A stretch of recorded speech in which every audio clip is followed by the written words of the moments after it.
Salut à tous, c'est Razia68260. J'espère que vous allez bien. Aujourd'hui, on va parler de deux répliques, une au CO2 et l'autre au gaz. Le CZ75D compact au CO2 et le 1911 de chez Well au gaz. Sur votre gauche, vous avez le CZ75D compact CO2 de chez ASG à culasse fixe. Sur votre droite, vous avez le 1911 de chez Well à gaz, culasse mobile. Le CZ utilise de petites sparklettes de CO2,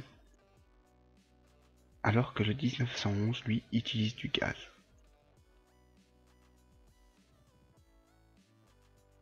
Les sparklettes de CO2 se logent dans le chargeur du CZ.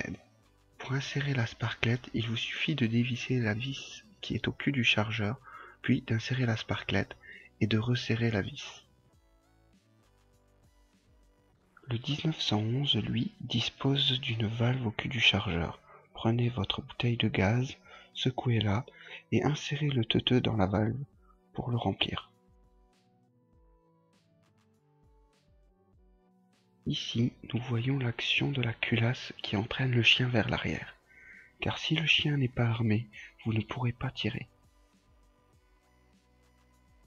Le chargeur du 1911 a une capacité de 21 billes. Le chargeur du CZ, lui, dispose de 15 billes. Le fait que le chargeur du CZ dispose d'une tête métal le rend beaucoup plus solide. La tête du chargeur de 1911 est en plastique. Il faudra donc faire attention pour éviter toute casse. Le chargeur du CZ étant de faible capacité, je vous conseille d'acheter tout de suite un deuxième chargeur pour être tranquille.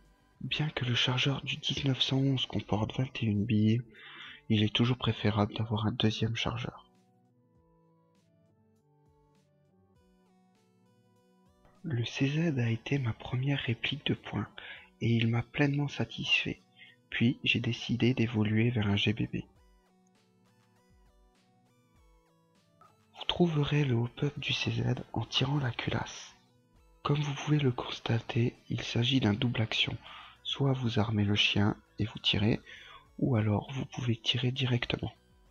Ce qui m'a attiré sur cette réplique, c'est qu'elle est compacte, qu'elle fonctionne avec du CO2, ce qui veut dire à ne pas avoir à se balader avec une grosse bouteille de gaz en pleine partie, car avec une sparklette on fait environ 4 chargeurs, et que le CO2 fonctionne mieux que le gaz en hiver. Le fait qu'il dispose d'une culasse fixe demande moins d'entretien, ce n'est pas à négliger pour un débutant. Je vous conseille donc pour débuter une réplique de points CO2 à culasse fixe, pour toutes les raisons énoncées précédemment. Puis, par la suite, pourquoi pas passer à un GBB, CO2 ou gaz. Avec le chargeur du 1911 rempli à fond de gaz, vous pourrez tirer environ 42 billes, soit le double de sa capacité. Les répliques utilisant du gaz ont quelques soucis l'hiver. Le froid empêche le gaz de faire son boulot correctement, ce qui n'est pas le cas avec le CO2. Si vous êtes débutant et que vous venez de vous acheter un GBB, vous avez une vidéo sur comment entretenir son GBB sur votre droite. Sur votre gauche, vous avez les reviews du CZ et du 1911 faites par Diabo686. J'espère que cette vidéo va vous servir ou vous servira. Sur ce, on se retrouve sur la prochaine vidéo.